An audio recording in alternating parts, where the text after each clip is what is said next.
Hello, welcome to another edition of the Pace Report. I'm Brian Pace. Over the last 9 years here at the Pace Report, I've been able to sit down and break bread with some very important composers as well as improvisers. And tonight here on the Pace Report, I'm going to introduce you to a saxophonist that hails from Brazil by the name of Ivo Perelman. Now, Ivo is in a very different bracket as far as his music style. He plays free jazz, which is interpreted as avant-garde, meaning that he's playing music outside of the box, meaning that he's improvising instead of composing. Now, his other contemporaries like John Coltrane and Albert Ayler and Ornette Coleman were very instrumental in really shaping and reshaping how jazz is played and recorded as well as composed. Tonight at the Shapeshifter Lab, he's playing music from his latest album, HEPTAGON, which features Bobby Kapp on drums, Matthew Shipp on piano, and William Parker on bass. In addition to him being a successful composer as well as an improviser, Ivo is a dynamic artist whose work has been profiled and shown all over the world. I had a chance to sit down with Ivo and we talked about the brand new recording. We talked about the process and break down what avant-garde jazz is, as well as talk about what inspires him musically. So sit back, relax, and enjoy highlights of the official Brooklyn, New York record release performance of HEPTAGON, which was performed at Shapeshifter Lab in Brooklyn on the Pace Report, reporting live in Brooklyn, New York.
Ivo, I have been very aware of your music for the last 4 or 5 years. In fact, DL Media handled a lot of your recordings. And the reason why it took so long for us to sit down and break bread is because two things. You put out, over the last 6 years, you've put out over 30 recordings. And that's a lot for me to digest as a jazz journalist, as well as what you're doing on different projects. And the second thing is avant-garde jazz and free jazz is a part of the origination of a side branch of jazz music. Now, I want you to explain to the viewers what your definition of free jazz is. Well, that's a broad, vast subject. Free jazz can mean a lot to different people. It is the contemporary version of a long lineage heritage that is called jazz. I think free jazz is what represents the music today. It's the last developmental stage of jazz. I am very much into all the schools of jazz that preceded free jazz. I love Hank Mobley, Sonny Rollins, Coltrane, Stan Getz, and the alto players and the trumpet players and the whole 9 yards. But my mode of expression resides in the so-called free jazz. It's a very vast, flexible word because it says free. Freedom means a lot to different people, a lot of different things. For me, freedom means respect, first and foremost. Respect of the tradition. Freedom is not an indulgent process where you just play whatever the hell you want. I think freedom is a lot. It takes a lot of responsibility, discipline, to be able to feel free and to share a message that conveys the idea of freedom. I hope I made some sense. Because a lot of your projects, they're a myriad of combinations between you and Mr. Ship. You've played with a lot of people, and the duo, the trio.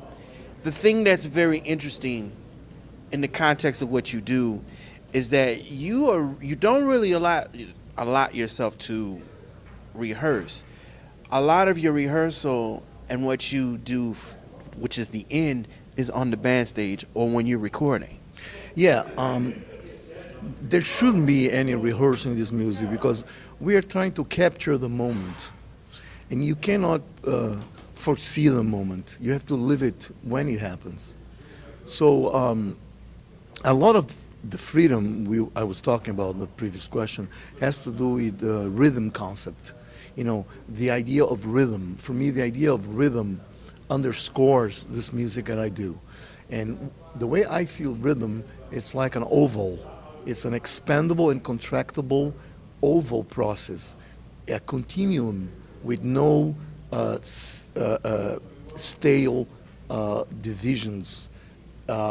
It's more of a bodily rhythm that encompasses the flow of the universe. You know, I'm not, without trying to sound esoteric, you know? So there shouldn't be any rehearsal because why are you going to rehearse something that you don't know what's going to happen? It's pointless. Now, rehearsal works beautifully if you have pre-written, composed material. Then, of course, the more you rehearse, the more you get the music down. But in my case, it doesn't do a good job to rehearse. The opposite, you know. I like to be surprised. I like to, actually, my favorite thing is to meet a musician for the first time on the bandstand or on the recording studio. Preferably without having ever heard this person. You know, it's like meeting a person for the first time. You know, it's exciting. You don't know what the person is like, what he or she is going to say, and you have to interact. You know, and the very first moment is very exciting for me musically.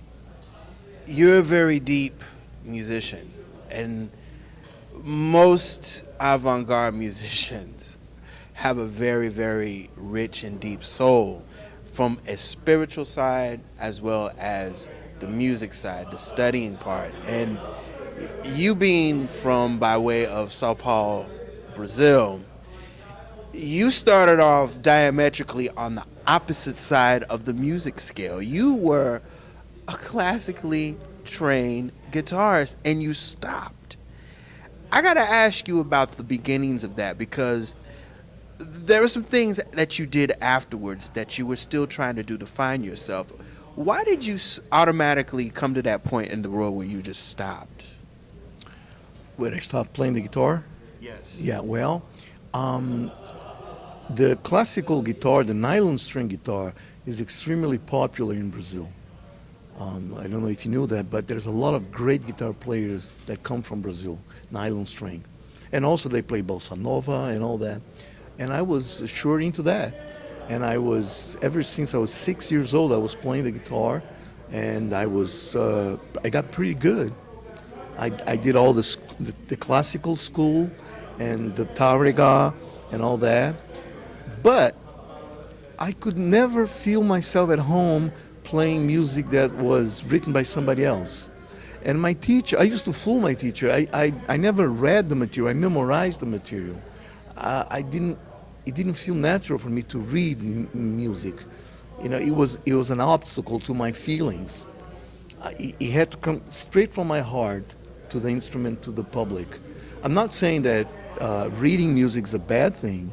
It just didn't apply in my case, in my development. You understand? And I needed a voice that was not the nylon string guitar.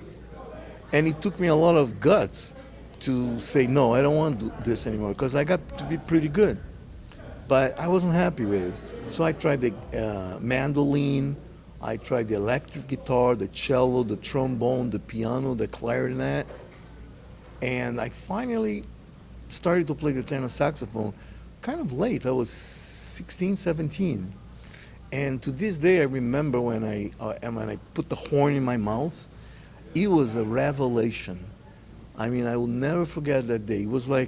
It felt like an elephant, you know, like a huge animal with a life of its own. And I said, you know what, that's it. I'm going to play this for the rest of my life.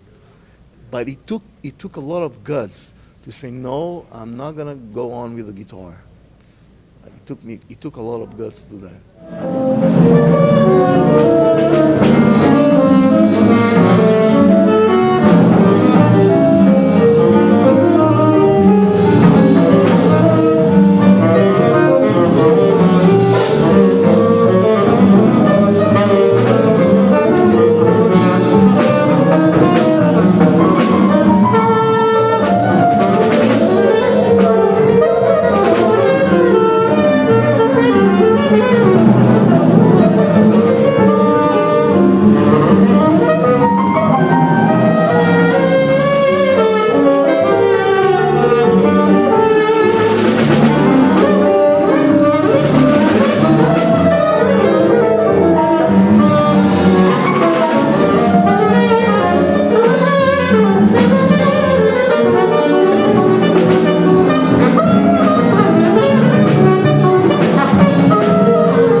Tell me about Wayne Shorter and the recording Schizophrenia. Oh yes, you know all that, huh? Yeah, yeah. That's one of the very first jazz albums I heard, Schizophrenia, and I did not understand the harmonic content or the finesse, the nuances he was playing that album, but it really struck a chord. Is that good English? It really did, and I said, man, I want to study this music. I really did not understand it. I could say that today I get it, and that's 40 years ago. Well, bossa nova is an extension of jazz music. Hmm. I mean, you brought up a very valid point about guitar players, Gerald Gilberto, Antonio Carlos Jobim, dynamic composers as well as guitarists in their own right. But you had the jazz chops, but it took a trip to America, to Berkeley, to kind of refocus again your voice in music. You certainly did. When I came to Boston, I was heavily into bebop, Hank Mobley, Harold Land, and I wanted to play like them. I I did everything that was supposed to be done. I practiced the jazz lines in 12 keys. I learned the standards. And when it came down to playing, it was like I was possessed, and I couldn't just do what I practiced in the practice room. I needed to like do something different, or So I quickly realized I was either going to pursue a so-called more free, expressive kind of jazz, or give it up. And for a moment, I was like, maybe I shouldn't be doing this. Until I moved to New York, and I met guys like Fred Hopkins, Andrew Cyril, Don Pullen, and started to play with them. And I felt that, well, maybe I do have a place in this music. There are others that think like I do. Because for years, after Boston, I lived in Los Angeles, and there were not many places to play in Los Angeles this kind of music. That's many years ago. I don't know today, but back then in the 80s, there was just a couple of places and just a few musicians that were playing free jazz there. So I moved to New York, and I met the right gang. I started to hang out with the right guys. The LA experience was another crucial part of your musicianship, and it kind of explains now, talking to you, why the avant-garde and the free side came. When you completed your degree out in California, was in composition, right? Yes, yes, yes. So you were just tired of writing. You were tired of looking at scales, and you were tired of charts, and you just decided to break the mold and just play what was inside of you. Yes, I went to that school. It doesn't exist anymore. It was very good. It's called the Dick Grove School of Music in Los Angeles. Dick Grove passed away several years ago. He had a school where he was all hands-on. It was a great school. Every week you would learn a style, write for a big band, compose, conduct, record. He would analyze. So for a year, I practically did not play my horn. And after that, I never wrote another note ever again. It took me a year of concentrated studies of conducting, composing, arranging, to realize that my place was not there. It's just the saxophone and instantaneous composition, yes. But I never wrote one note in my life after that. That's interesting, because one of your heroes is Albert Ayler. And Albert was mentored by the great John Coltrane. And his life didn't end all that great, but what he left was a myriad of musical ideas and different music styles, which you have incorporated in your recordings. Tell me the importance of why Albert Ayler was a major, important part of that era, and what he means to you. Well, it's interesting because, quite honestly, I did not like Albert Ayler in the beginning. I did not understand his music. I didn't give him a second chance. I just wouldn't listen to him again. I hardly knew who he was. it took me a few years to realize that what I was trying to do was a continuation of his legacy. So it didn't come easy to me. It was very contradictory. See, I wanted to play post bebop. I really did.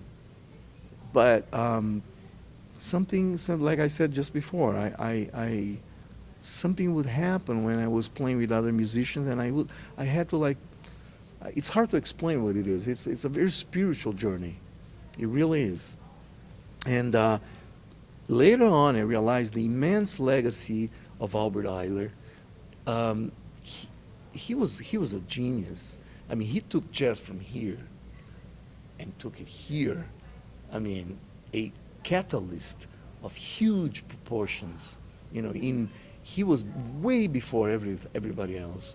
His music will be still fresh 3, 4, 500 years from now.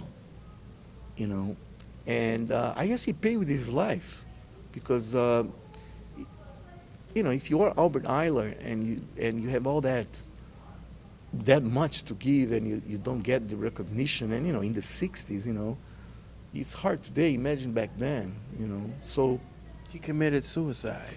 I don't know. We don't know. Because there's a lot of stories surrounding his death. I mean, and most geniuses have a troubled soul, because acceptance, like you just said, you know, either you're going to make it or break it. You know, what was interesting about him, he was the opposite of what Ornette Coleman was, because when Shape of Things to Come came out in '59, people had to look at jazz and reassess where jazz was going again, because he was one of the new voices of this new type of music. Yes. Well, luckily, we have his whole career documented, his beginnings, and he changed jazz forever. You know, I regard Albert Ayler as important as Charlie Parker, as Coleman Hawkins, Miles. You know, he's a genius, a giant of this language.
trying to understand this concept, and this is something that I have to put in my head to understand free jazz.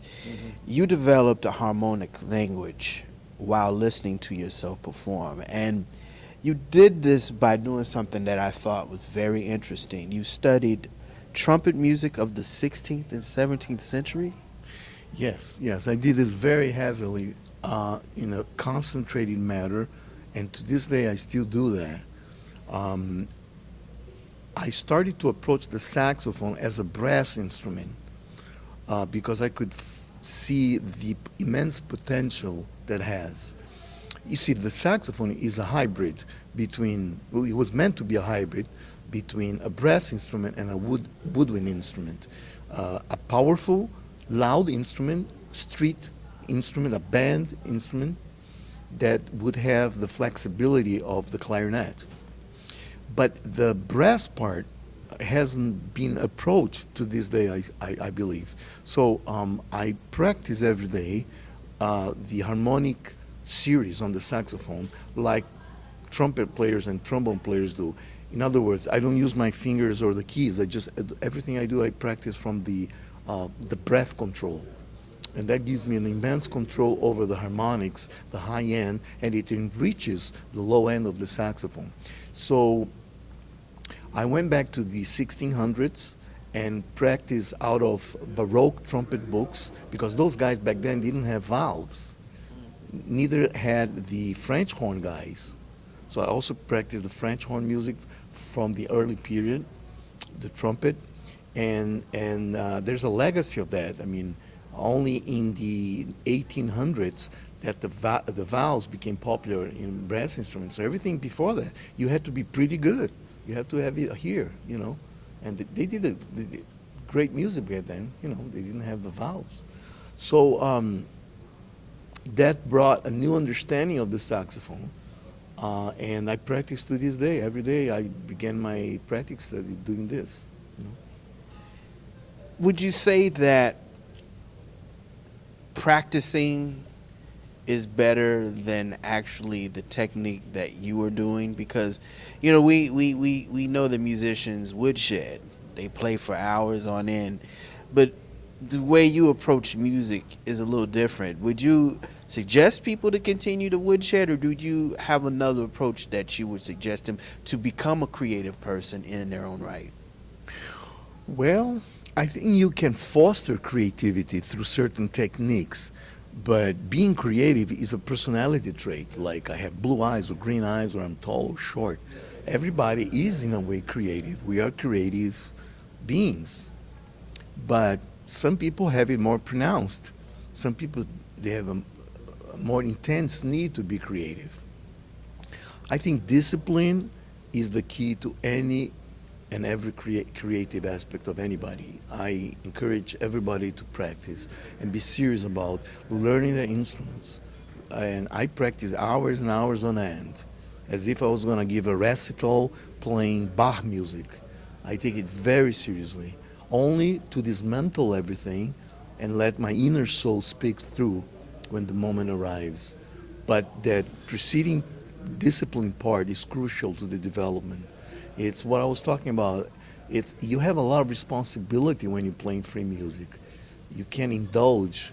You have to be serious about your instrument, the legacy, what has been said before, to be able to take the music one step further. You know?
as I said earlier in the interview, you've, in the last 5, 6 years, 30 recordings, over 30 recordings. And I want to know what attracted you and Matthew Shipp to get together, because it seems like the dialogue between you two and just listening to your recordings, it's there's always new room for new ideas.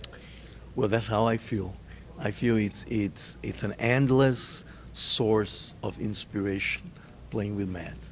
Um, it just is. You can't explain. Just simple things can't be explained. It's a very simple thing. He sits down at the piano, I pick up the horn, and magic takes place. I don't know why. I honestly don't know why. Uh, if I try to explain through harmonic means, rhythmic means, I would fail miserably. It's just I play with many, many different musicians that all have contributed to my growth, and I'm very grateful. But Matt Shipp has something unique um, that talks to me. I just don't know how to explain that really. He seems like he has a very old soul when he's expressing himself musically. I mean, he takes you back to some of those great post-bop, great pianists of the late 50s and early 60s. Oh yes, yes. He's somebody that takes that responsibility very seriously. He's aware of the whole jazz spectrum, the whole jazz schools that preceded him. He knows exactly what he's doing, where he's taking the music to, and all with a great respect for the elders of this music, the ones that built the music in the first place. You can hear it in everything he does. Another guy that you've collaborated with on many projects is William Parker. Yes, yes. William is another beautiful musician, and he's very inspirational. When I see William, I'm already inspired. He doesn't have to play, you know. He's a poet, and he exudes that poetic understanding of the world, you know. So I just saw him tonight, and I was like, wow, the guy inspires me. What can I say, you know? This is the last question, and this is the hardest one I ask all musicians. Ivo Perelman, what does jazz music mean to you? Well, to me, jazz saved my life. I wouldn't be able to function in any other capacity in this world. I have some elements that would fit here and there, but I wouldn't be able to be wholesome in any other métier, in any other area of human endeavor. I feel I am completely at home playing jazz. I am a serious student of jazz music. I listen to the masters with the utmost respect, and I am trying to take the music. First of all, I'm trying to be honest with my feelings, and by doing so, I am contributing to the expansion of this language called jazz. And I hope that the audience gets that, because there's a lot that goes on before somebody decides to express him or herself through an instrument. It's a lot of different elements that combine influence somebody to say, I'm going to put my life on the line here and become a musician. And there has to be the element of respect and discipline before you decide to do what I'm doing, you know. That'll do it again for another edition of the Pace Report. I'm Brian Pace. I'd like to personally congratulate and thank the incomparable Ivo Perelman for his time. Make sure you go out and support his brand new CD, HEPTAGON, which is now available on iTunes as well as Amazon.com and his website, ivoperelman.com. Also, I'd like to congratulate as well as thank the musicians in his band, Matthew Shipp, William Parker, as well as Bobby Kapp. Also, I'd like to personally thank the staff and management at Shapeshifter Lab for their warm hospitality in Brooklyn. As always, please visit my website, www.thepacereport.com, for my weekly column as well as my past segments. Until next time, remember, if it's in the groove, it'll make you move. Till next time, peace.